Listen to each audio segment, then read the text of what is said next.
Eu vou criar hábitos para dissipar aquele estresse. A gente tem 3 categorias de habilidades que são importantes. A gente tem a habilidade de resposta ao estresse. O que acontece na minha resiliência ao estresse. E aí a habilidade número 3 é a prevenção do estresse. Que é como que eu faço para as coisas que me dão estresse desaparecerem da minha vida. Arruma a casa depois do estresse. A gente pensa assim, quando a gente sai para um final de semana, e aí a gente come de tudo, ou vai para umas férias, ou para uma festa, aí a gente tem aquela mentalidade de fica claro, tem que voltar e tem que limpar as coisas, tem que limpar a minha alimentação, né? Tem que melhorar a minha atividade física. A gente já tem essa ideia. Mas agora, monitorando a glicose, a gente vê o impacto do estresse psicológico e emocional na fisiologia do corpo.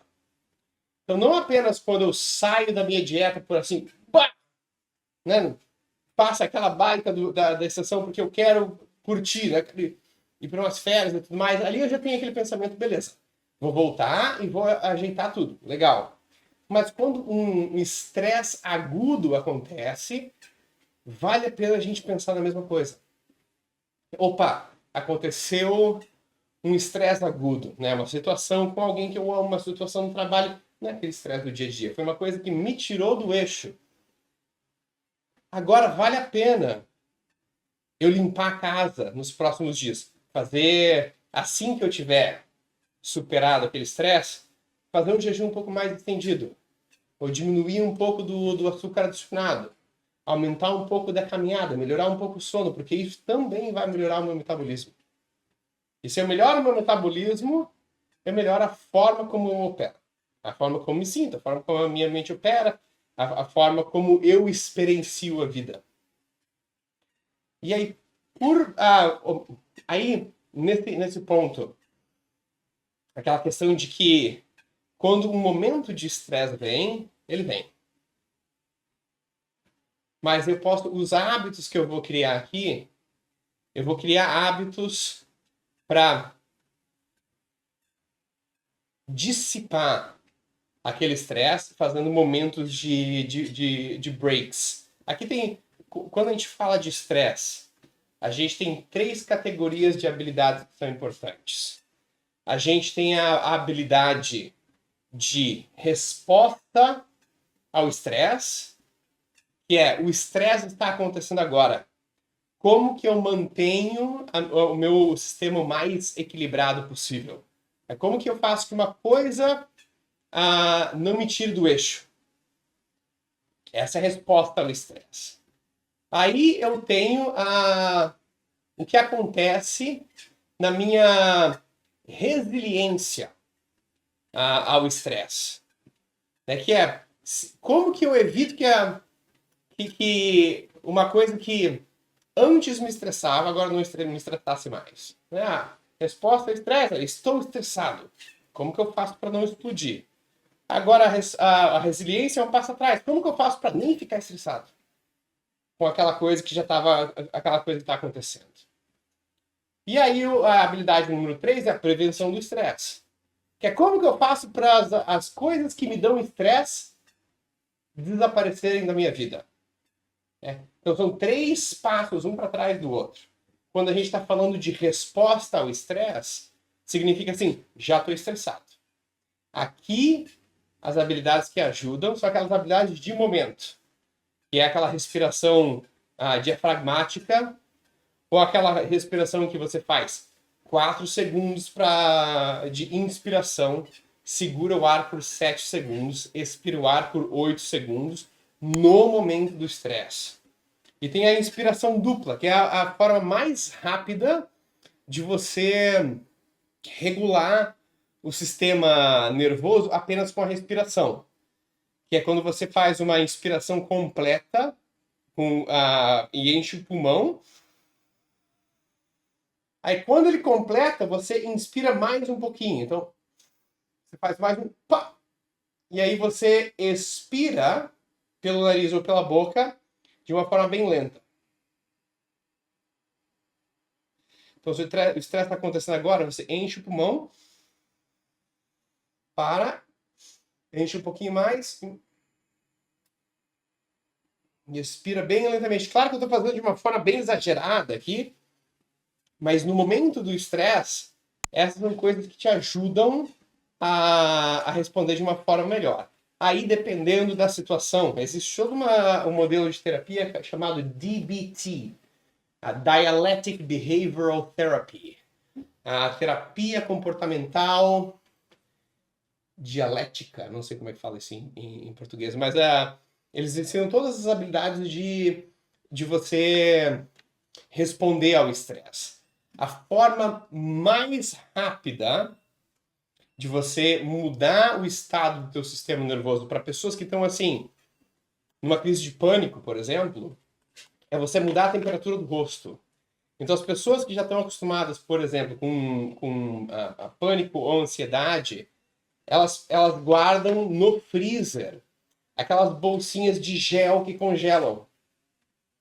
Quando você pega uma temperatura fria, tipo um bloco de gelo, pode ser uma forminha de gelo, ou pode ser aquelas bolsinhas de gel que elas congelam no congelador. E você coloca isso no rosto, essa forma, e prende a respiração, é a forma mais rápida de trazer daquele momento que já explodi, né? Tô tendo uma crise forte, como que eu me trago para o eixo novamente? As habilidades vão estar de acordo com respiração, diminuir o batimento cardíaco, mudar a temperatura e toda a questão de reframing. Como que eu vejo essa situação por um ângulo diferente? Aí quando você dá um passo para trás, você tem, beleza, como que eu faço para as coisas que me estressam não chegarem em mim? Essa é a resiliência ao estresse. Como que eu faço para estar mais resiliente? Para que eu não me estresse com apenas coisas mais fortes me tirem do eixo. Eu estou mais estável no meu eixo. Aqui entra a prática de meditação e todas as práticas de mindfulness, a diminuição do ritmo do dia, fazer as coisas de uma forma mais devagar, e essas pausas as pausas, especialmente para as pessoas que passam por burnout, por exemplo. Eu aprendi bastante disso no ano passado. Você tem 2 tipos de pausas que você planeja. Tem a pausa diária e tem a pausa anual. A pausa diária é quando você busca algumas janelas no dia e a tua prioridade é ficar de boa. É uma pausa de 5 a 10 minutos sem trabalho, mas também sem celular, sem estímulo. É uma pausa de silêncio. Ou às vezes um momento maior. Então eu com a minha esposa, desde a semana passada a gente começou um hábito novo, que é no final do dia do trabalho, ela vem de um escritório, eu saio daqui, a gente se encontra num parque, a gente leva um tapete, senta no parque, toma um chá juntos e conversa sobre a vida. Que a gente faz isso em casa, geralmente. Mas agora a gente está fazendo num ambiente diferente.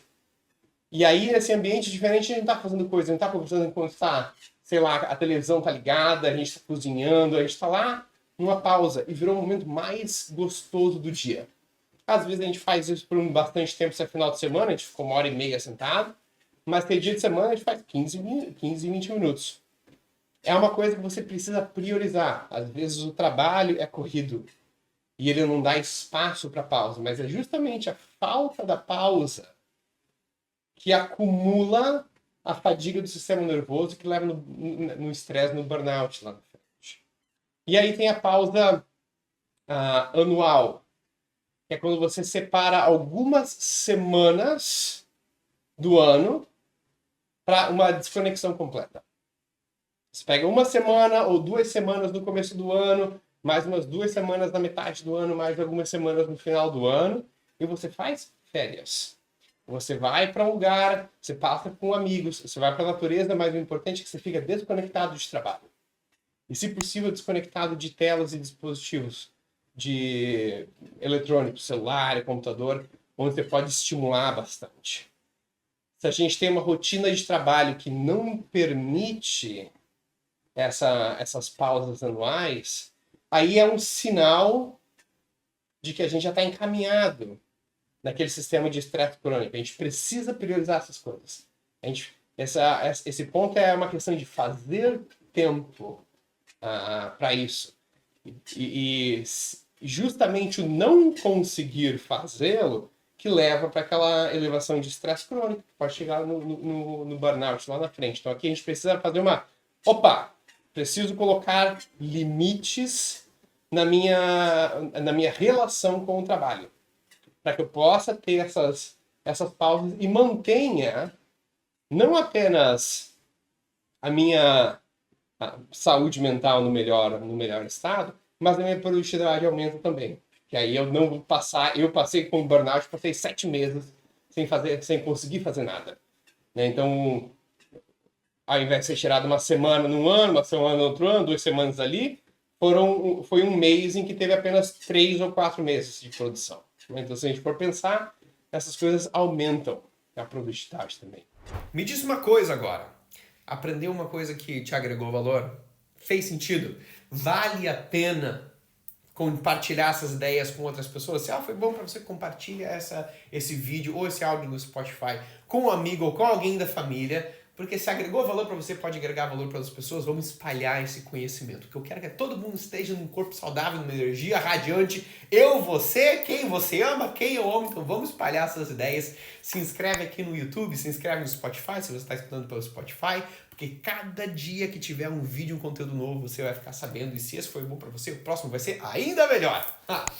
Tenha um dia iluminado. Muito obrigado por estar aqui, criando esse espaço junto comigo. Eu te vejo na semana que vem aqui no YouTube ou no Spotify. Tchau.